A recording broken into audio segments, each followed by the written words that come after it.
તારીખ 29/3/2026 રોજ ડભોઈ તાલુકાના ફણસોલી ગામે ચંદન તલાવડી નામે ઓળખાતા મંદિરે જોધા ક્ષત્રિય મહારાજની પ્રાણ પ્રતિષ્ઠા અને ભંડારાનું આયોજન કરવામાં આવ્યું હતું। એમાં સેવક ભાઈલાલભાઈ કામભાઈના ઉપસ્થિતિમાં પ્રાણ પ્રતિષ્ઠા કરવામાં આવી।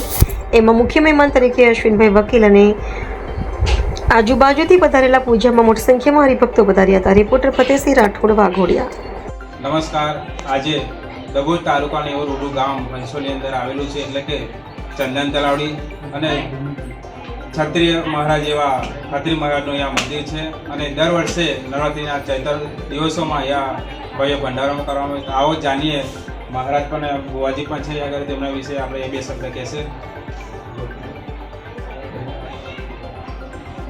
આજે ચંદન તલાવડી જોધા ક્ષત્રિય મહારાજનો પુણ્યતિથિ ભંડારો થાય છે, એ નિમિત્તે આ પ્રોગ્રામ રાખવામાં આવેલો હતો।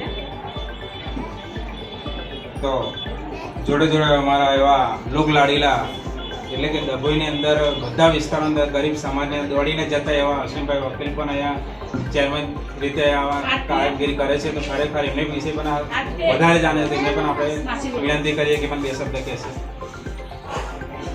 લગભગ 200 વર્ષ પહેલાં એક રાઠોડ કુળમાં જુદા ક્ષત્રિય સંતે જન્મ લીધેલો અને તેમની ટેક હતી નાનપણમાંથી કે કોઈ સ્ત્રીનું મોઢું જોયું નહીં અને કોઈ સ્ત્રીનું મોઢું બતાવવું, એટલે મોઢા ઉપર હંમેશા કાપડ રાખતા હતા અને ગામની ભાગોળમાં ફણસોલી ગામની ભાગોળમાં એ રાત્રિ રોકાણ કરતા, સવારે ગામની ગાયો ચરાવવા માટે આ જગ્યા પર ચંદન તલાવી આવતા હતા।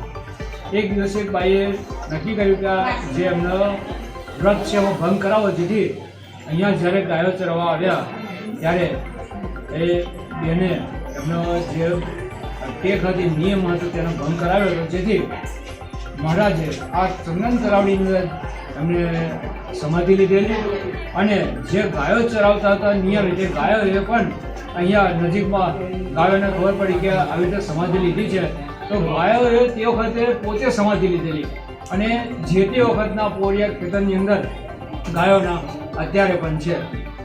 તે વખતે એક આકાશવાણી થયેલી કે 3 મંદિર બનાવવા, એક જન્મસ્થળ અને સમાધિ ત્યાં અને રાત્રિ રોકાણ જ્યાં ફણસોલી તલાવ કિનારે સુતા હતા ત્યાં 3 મંદિર બનાવવા, જેથી આજ રોજ જન્મસ્થળ અને જ્યાં સમાધિ લીધી તેનો પુનઃ આજે પ્રતિષ્ઠા કરવામાં આવી છે અને અહીંયા દર વર્ષે બહુ મોટી સંખ્યામાં ભક્તો આવે છે।